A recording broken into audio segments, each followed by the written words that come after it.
Dave, can we get a nollie on that second case? Yes, ma'am. Good morning, Mr. Sheriff. Morning, sir. How's jail? I don't like it. You know, you failed to appear 2, if not 3 times for these cases. Listen, Okay, I'm sorry. all I'm trying to tell you is that when you appear for court, good things happen. We have such reasonable prosecutors here. All you have to do is show up, and 9 times out of 10, good things happen. But when you fail to appear repeatedly, you now are deemed a flight risk. This is what happens. You need to understand one more thing. As a result of what we're doing today, from now on, you are facing a minimum of 30 days in jail for any new cases that you pick up here. Do you understand? Yes, sir. You're charged with 2 cases. You're charged with terroristic threat of a family or household member. You're also charged with criminal mischief. The plea bargain agreement you have worked out, they're going to dismiss the criminal mischief. They're also going to reduce your terroristic threat to a Class B. So now you're facing only 180 days and or a $2,000 fine. $2,000 fine. You've worked out an agreement. They're offering you 13 days in jail with credit for the 13 days that you have done. By pleading guilty, like I said, this will reflect as a conviction. Do you understand? Yes, sir. You're giving up a lot of rights by entering into this agreement. You give up the right to a trial, right to compel witnesses to testify on your behalf, confront and cross-examine your accusers. If you're not a citizen, you can be deported, excluded from the country, denied naturalization. You give up the right to appeal. Once you plead guilty, you can never change this. Is this what you want to do? Yes, How do you plead to the terroristic threat? Guilty or not guilty? guilty.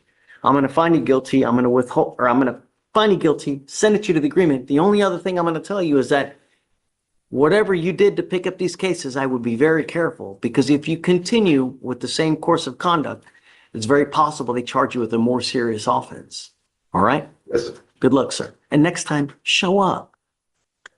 All right. Good luck. Take care. You are Javier Guevara. Yes. Mr. Guevara, you're charged with driving while intoxicated. You're facing up to 6 months in jail and or a $2,000 fine. You have worked out an agreement where they're offering you 3 days in jail with credit for the 2 days that you have done. You need to understand that you're making a lifetime decision today where this DWI will be going on your record. It will be there for the rest of your life. It's even there after you die. This is important because if you get pulled over in the future, the first thing an officer does is they look at your record. And if they see that you have a prior DWI and they go to your window and they smell alcohol or they smell anything funky, it's probably not going to go well for you. And what we're doing today, from now on, you're facing a minimum of 30 days in jail. Do you understand? Yes. Even if you have a sip of alcohol, I wouldn't get into a car because it is a humongous risk.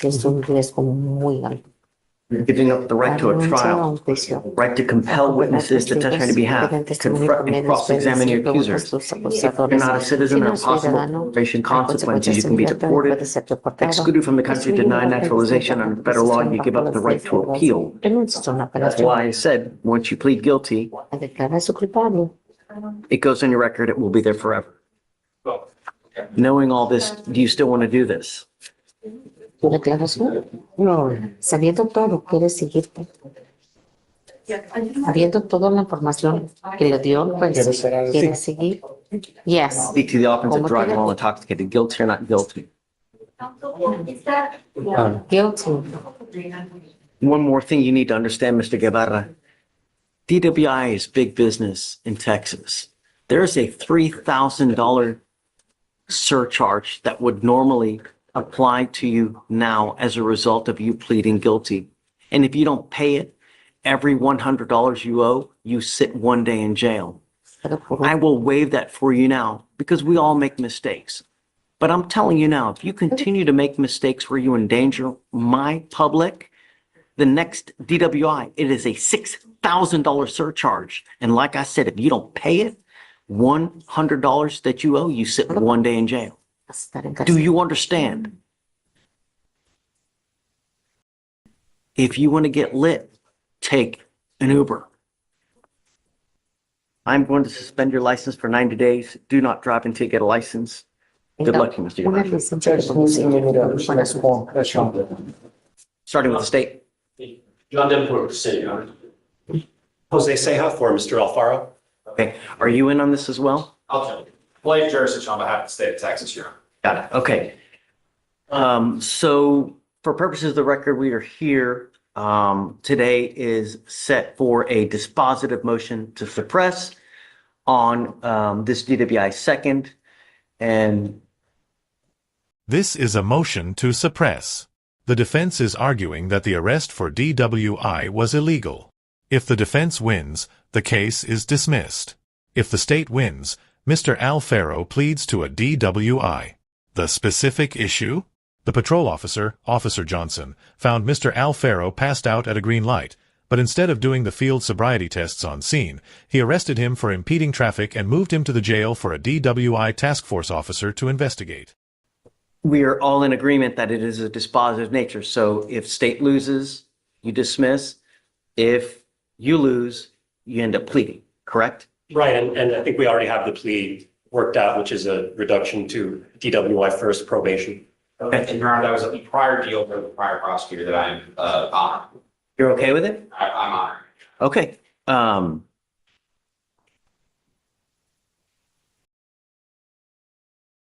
You said you had some stipulations that you wanted to go over. Yes, Mr. Davenport and I have some stipulations regarding to the relevant times, just to speed up the testimony. Okay. And I think he's got them written down. I'm not sure if he wants to read them into the record. You mind? Yes, Your Honor. Please. At 3:40 a.m. on July 7th, the officers arrived on scene. At 3:44 a.m., the officers made contact with the defendant. At 3:46 a.m., the defendant was detained and placed in the officer's vehicle. And at 4:30, Officer Rohr begins the DWI investigation at the police station. You said at the police station. Yes, Your Honor. So there's no investigation on the scene. There is no DWI investigation on the scene. Okay. So it's your motion. I don't know if the state is stipulating that this was a warrantless arrest. I mean, if not, then I can just call the officers and establish that. Your Honor, the state stipulated that it was a warrantless arrest. Okay. All right. Ready? Yes, Your Honor. Okay. As Floor is yours. witness, the state calls Chad Johnson to the scene. Do you mind grabbing? Is he in the courtroom or is he outside? Please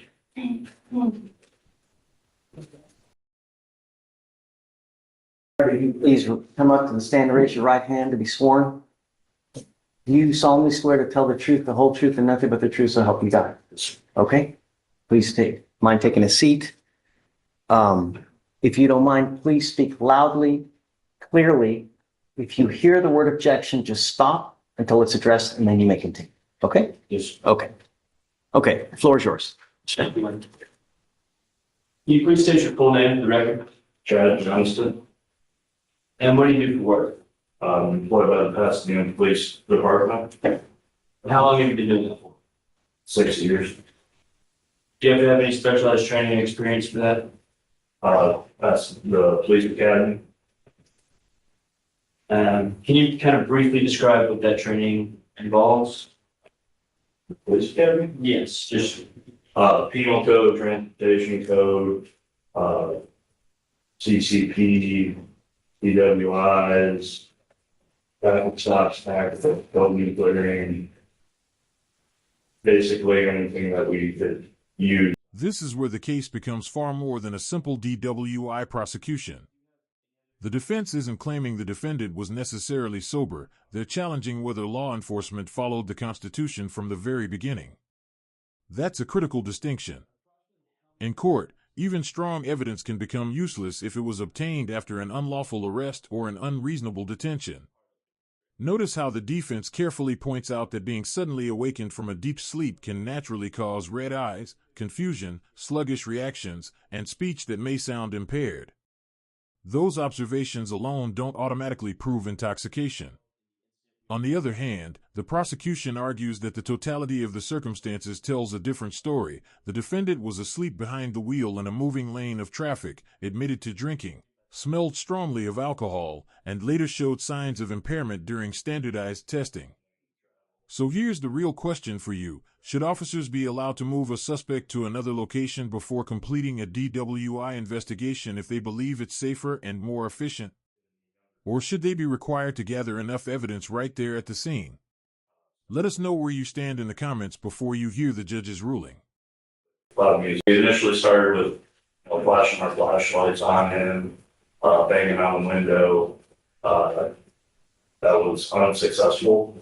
It got to the point where me and my backup officer began rocking the vehicle for several minutes before, for a little while before the defendant woke up. And did these facts at the time, did they indicate or raise your suspicions as to any particular crime that might be occurring? Possible lead-up. Why is that? I mean, normally people do not fall asleep at the wheel while driving a motor vehicle, especially with their foot on the brake and the vehicle still in drive. And then if someone does fall asleep, which has happened in the past, they usually wake up pretty easily and don't need officers rocking the vehicle from side to side in order to wake them up. So you eventually woke up the defendant, correct? Yes. And what did you do after that? Once I woke him up, he took his foot off the brake and rolled into my backup officer's marked patrol vehicle. Then once he was stopped in the patrol vehicle, he got him to open up the door. I turned the vehicle off and placed it in park, got him outside the vehicle. And when you got him out of the vehicle, did you notice anything specifically about it? I smelled a strong odor of alcoholic beverages emitting from his breath in person, and he had slurred speech. And what did you do next? I requested a DWI task force officer come to the scene if one was available. And those signs that you said you observed when you made contact with the defendant, based on your training experience, what does that indicate to you? Those are signs of intoxication. You said you contacted a DWI officer, and after that, what did you do? He was not available. He was occupied at the jail. Due to the vehicle being in moving line of travel, I arrested the driver for impeding the flow of traffic and transported them to the jail for the traffic offense and for the DWI officer to conduct a DWI investigation. So you said earlier how many DWI investigations you've been a part of, but how many DWI investigations have you taken all the way through? Very few. If I were to guess, probably less than 5. And about how long would you say it takes you to complete a DWI investigation? It would take me several hours. And where was the scene in relation to the police station? Block and a half away. And how long did it take you to drive from the scene to the police station? Less than 5 minutes. And can you just clarify, why did you decide to move the scene to the police station? There are several reasons. One, it's safer to conduct an investigation in a controlled jail than it is to conduct a DWI investigation in the middle of the roadway, where anyone can come by, get hit, or cause an accident, get involved in an accident. Conditions are better, flat, even jail floor as compared to roadways where they're kind of in the ground or anything like that.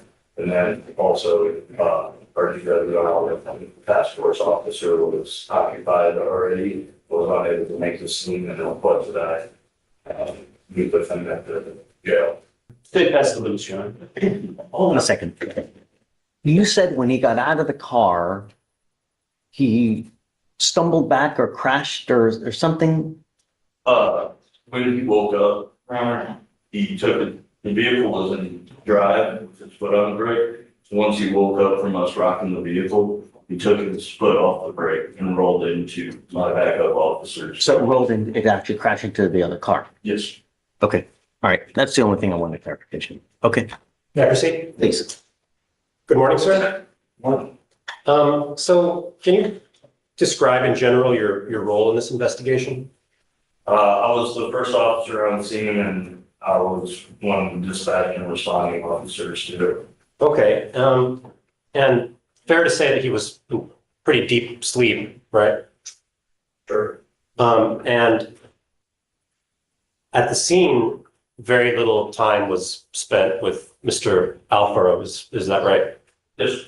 Okay, now, you said that you've done approximately 5 DWI investigations?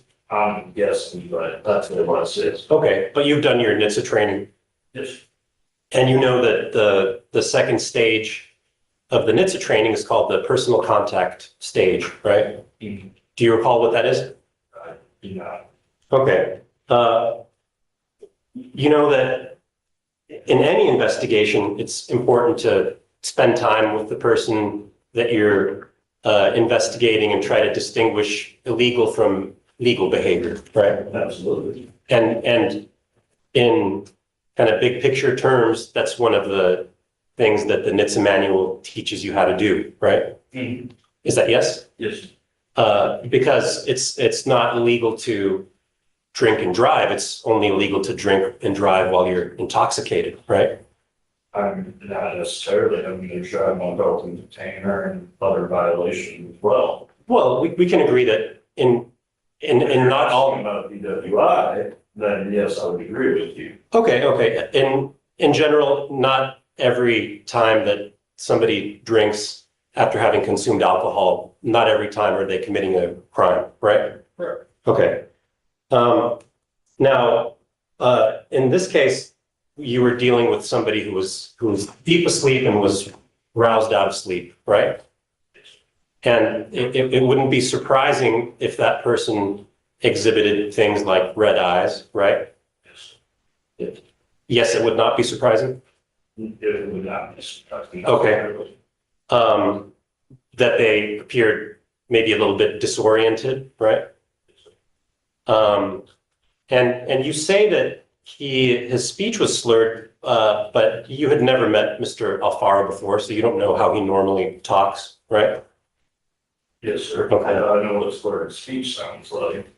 Okay, but would it surprise you that especially on the station where the audio is more clear, his speech doesn't appear slurred at all? That would surprise me. All right. So in the time that you spent with Mr. Alfaro at the scene, that wasn't enough to distinguish whether the symptoms were from alcohol intoxication, possible alcohol intoxication, or just being roused out of a deep sleep, right? I will not know. That's why I'm arrested for DWI right there.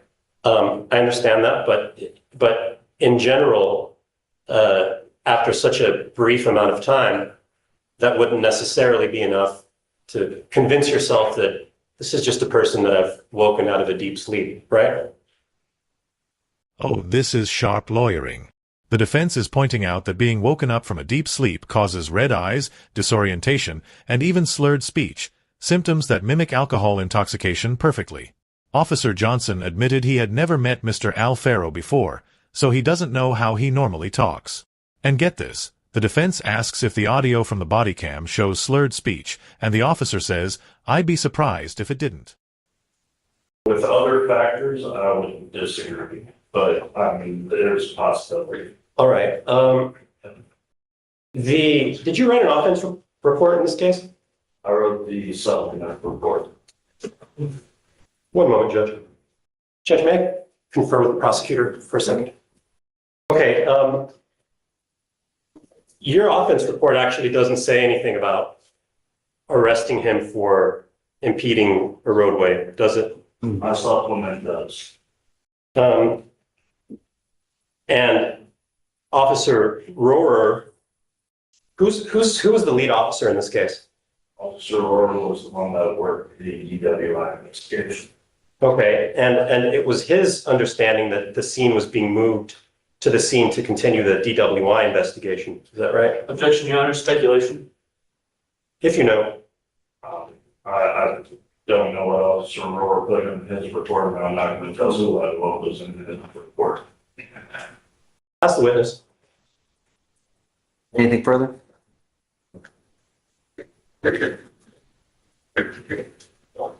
Yes, Your Honor, briefly, thank you. Officer, was this a public roadway? Yes. And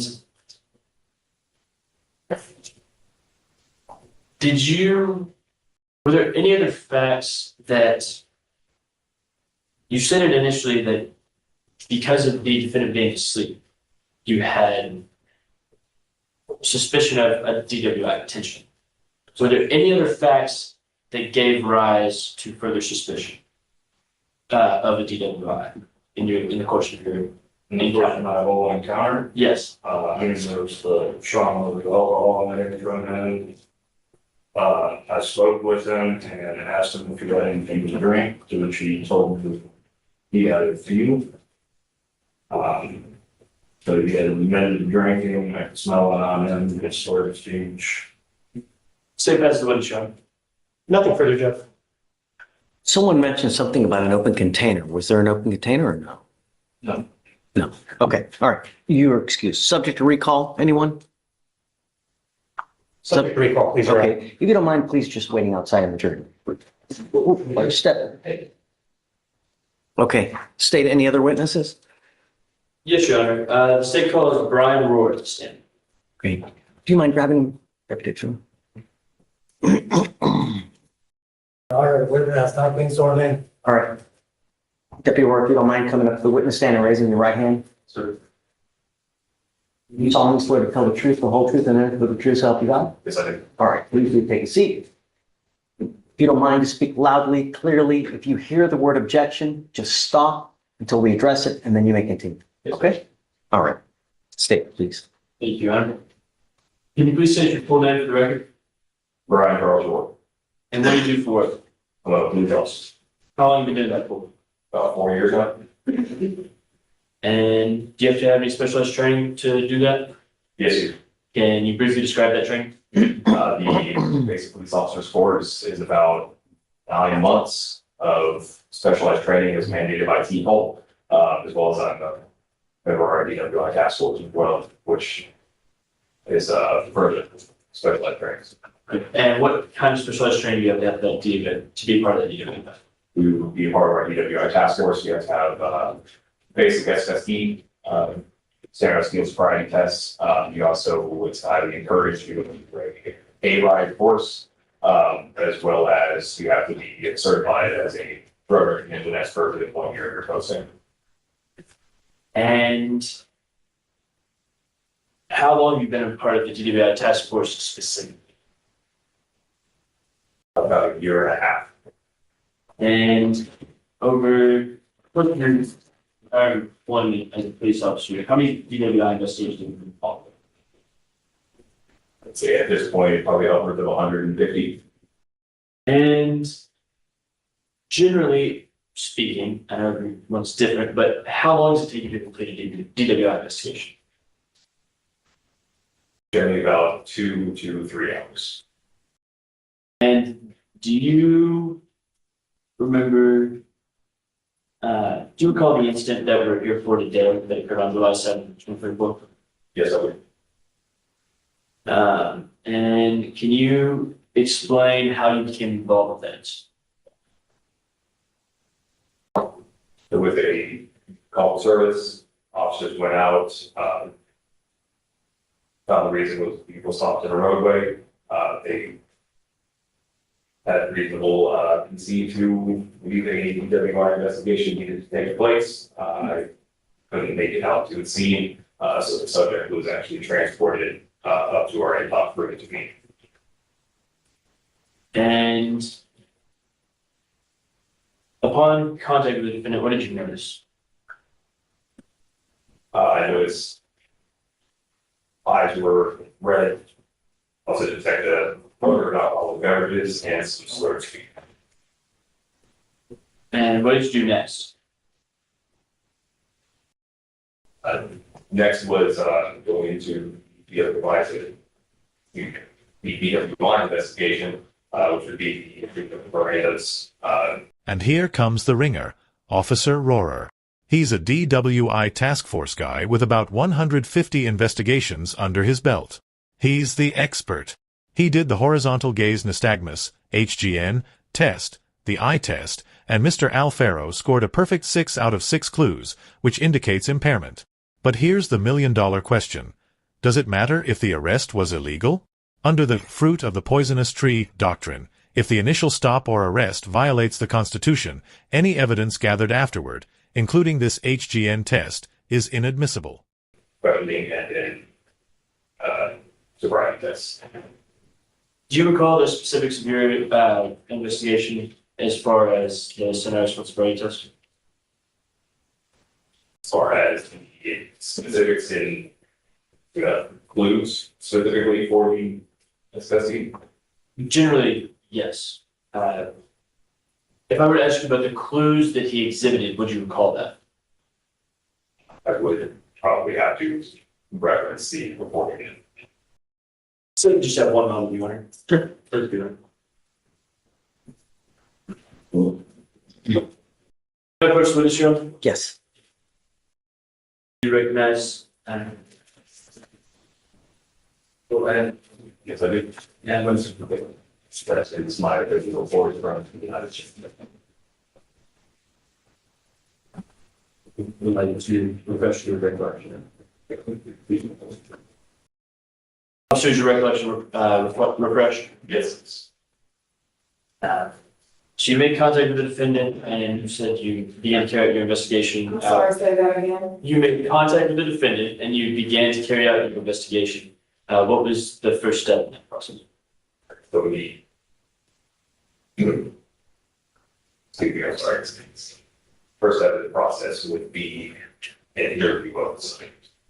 Okay. And what did you learn from that interview? Okay, we're going to skip that. We're going to go to the standardized split sobriety test. What was the first standardized split sobriety test you carried out? The horizontal gaze nystagmus test. Okay, and what is that test? That test checks for the involuntary jerking of the eyes. Okay. And what were the results of that test? The result on that were 6 out of 6 validated groups. What are those 6 clues? The first one is a lack of smooth pursuit.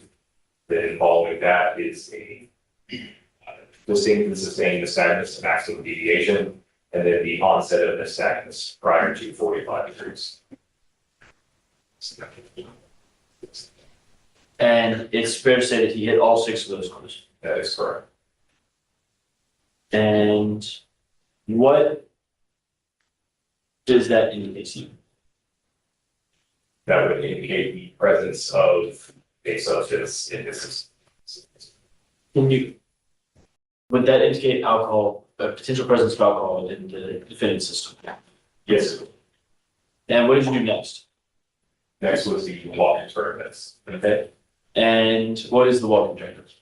The walk and turn test is one of the psychophysical tests where it splits the subject's mental and physical capabilities to possibly give a intoxicated individual would have difficulty splitting those. And what were the results of this test? On this test, I observed 2 out of 8 validated groups. And what did you do next? Next was the one-leg stand test. Great. And what is the one-leg stand test? Again, it's another psychophysical test. Testing the subject's ability to count while balancing on one leg. And what were the results of this test? On this test, I observed 0 of 4 validated groups. And what did you do after that? After that would be reading the subject EIC 24.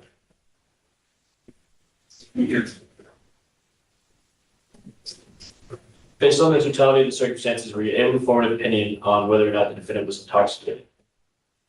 Based on the totality of circumstances and the results of my investigation, I did form an opinion that he was intoxicated and had lost the mental and physical capabilities required to safely operate a motor. State best of witness, Your Honor. May I proceed, Judge? Good afternoon, sir. Or good morning, I should say. You wrote in your report that Mr. Alfaro was transported to the Pasadena jail for further investigation after he was detained at the scene. Is that right? That is correct. Okay, so it was your understanding that he was transported to continue the EWI investigation, correct? That would be my part of the investigation, yes, sir. Okay, he wasn't under arrest or anything else as far as you were aware of? As far as I know, he was transported, he was placed under arrest for traffic offense. All right. Now, you mentioned that it takes 2 to 3 hours to complete a DWI investigation. Can you break down exactly what goes into that? So in those 2 to 3 hours in that estimation, I would be including initial contact of the subject, interview, observation, or possible interview of initiating officer, my interview with the subject, the SFSTs, as well as the collection of a forensic specimen and typing the report. Okay, but really, when you're talking about an arrest, the relevant portion is usually much shorter than that, right? That is correct. So you're talking about maybe the personal contact stage and then the pre-arrest screening stage, right? I'm sorry, I don't understand the question. Well, I mean, the point at which you get enough evidence to confirm that somebody's intoxicated or disconfirm that somebody's intoxicated is much, much shorter than 2 to 3 hours, right? Yes, Because that takes into account booking procedures and things like that, right? correct. Okay. Now, this wasn't a situation where there was an emergency going on, right? No, Okay. Even though you're the more experienced officer, Officer Johnson is actually certified to administer field sobriety tests and has done so in the past, correct? that is correct. Okay. There wasn't a language barrier or anything like that, right? Not to my knowledge. And in fact, the intersection where this all happened, I mean, there were parking lots, drugstore parking lots, places where DWI investigations are sometimes conducted, right? Yes, Okay.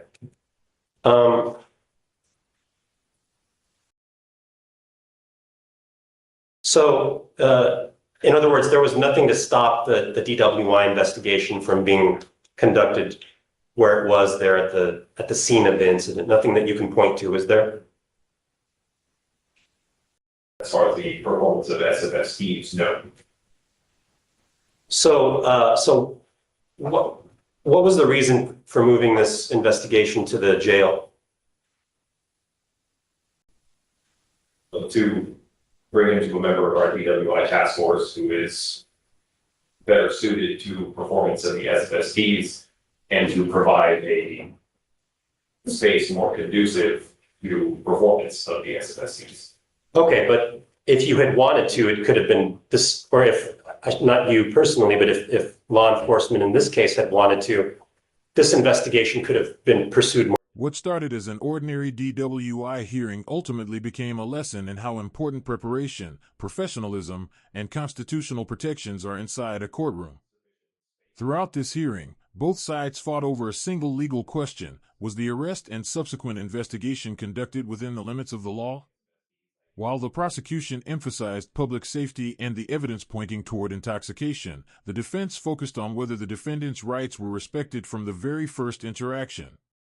But perhaps the most memorable moment came when the judge openly criticized a witness for arriving unprepared, making it clear that courtroom proceedings are never routine and that every participant has a responsibility to take them seriously. Whether you're a prosecutor, defense attorney, police officer, or defendant, preparation and accountability can influence the outcome just as much as the evidence itself. Cases like this remind us that justice depends not only on discovering the truth, but also on following the proper legal process every step of the way. If you found this courtroom breakdown interesting, be sure to hit the like button, share your thoughts in the comments about whether you agree with the judge's reaction, and don't forget to subscribe for more real courtroom analysis, legal breakdowns, and the most dramatic cases from around the country. Nothing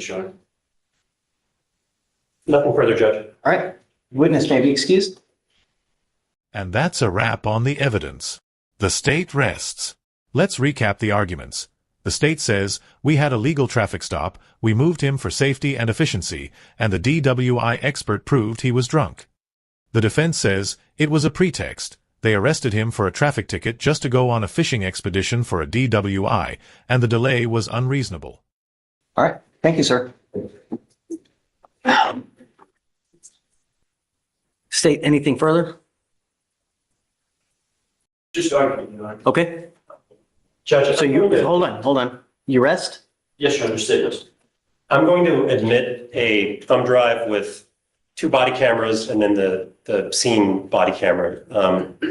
And I'm not going to publish this right now. I'm going to offer it as a part of the record. And I don't have anything to stick it with, but we can call this Defense Exhibit 1. Have you seen this? Do you know what it is, State? And do you have any objection? I mean, it's just body cam from the scene, we were, Your Honor. Okay. That should be. All right. It'll be admitted. Defense 1? Defense 1, Judge. Okay. And with that, we rest. Okay. Argument. Thank you, Your Honor. Your Honor, the state offers 3 arguments here. First is that clearly under the traffic code, Officer Johnson had probable cause to arrest the defendant at the scene for the traffic violation.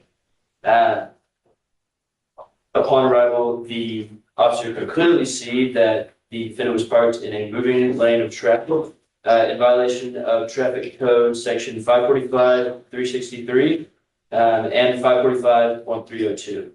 That arrest is clearly authorized under traffic code section 543.001.